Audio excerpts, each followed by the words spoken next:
السعال والكحة هي عمل دفاعي طبيعي يقوم به جهاز التنفس في حال تعرضه للتخريش أو لأي التهاب أو إنتان.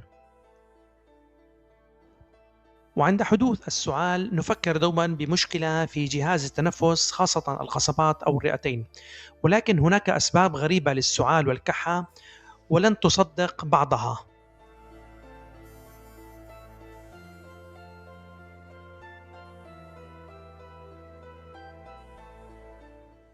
أغرب أسباب الكحة غير معروفة السبب هو تراكم شمع الأذن أو الصملاخ، وقد يشتكي المريض من أشهر أو سنوات من السعال دون أن يعرف أن المشكلة في الأذن، إذ أن مجرى السمع يحتوي على مستقبلات عصبية تسبب السعال للكثير من الأشخاص.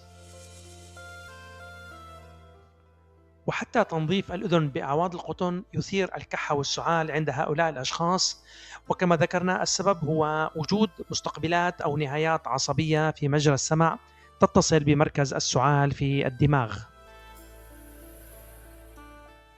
أيضا من الأسباب الغريبة لحدوث السعال المتكرر هو بعض الأدوية، وخاصة أدوية الضغط، وخاصة الأدوية من مثبطات الأنزيم المحول للأنجيوتنسين مثل دواء الكابتوبريل، وهو دواء يستخدم لعلاج ضغط الدم ويسبب سعالا جافا ومزعجا عند هؤلاء المرضى، وهو أثر جانبي لهذا الدواء. وسبب ذلك أن هذا الدواء يؤدي إلى تراكم مادة البراديكينين في الرئتين، وهي مادة تهيج السعال، والحل يكون بتبديل هذا الدواء.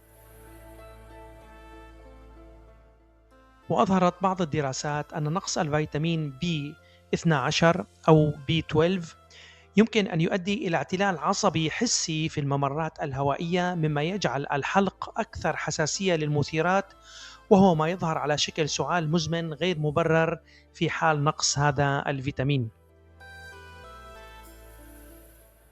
ومن الأسباب غير التقليدية للسعال أو الكحة المتكررة هو الارتجاع المريئي الصامت، أي عودة محتويات المعدة إلى المريء، فقد يصعد الحمض حتى الحنجرة مباشرة دون الشعور بحرقة، أي دون أن يشعر المريض بحرقة في الصدر، وهذا يؤدي إلى تهيج الأحبال الصوتية والسعال الجاف المستمر، خاصة بعد الأكل أو عند الاستلقاء وفي الليل.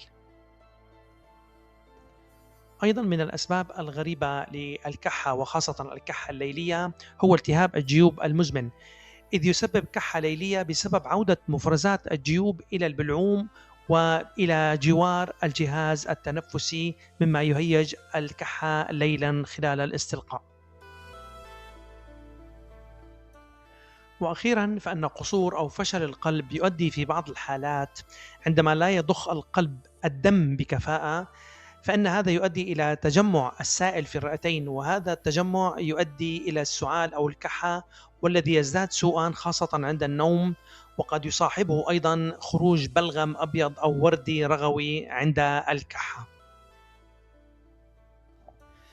وأخيرا فإن كل حالة سعال مزمن متكرر تتطلب استشارة الطبيب من أجل إجراء الفحص والتشخيص والعلاج المبكر. إذا أعجبك الفيديو يرجى الإعجاب والمشاركة والاشتراك بالقناة وطرح أي أسئلة في التعليقات.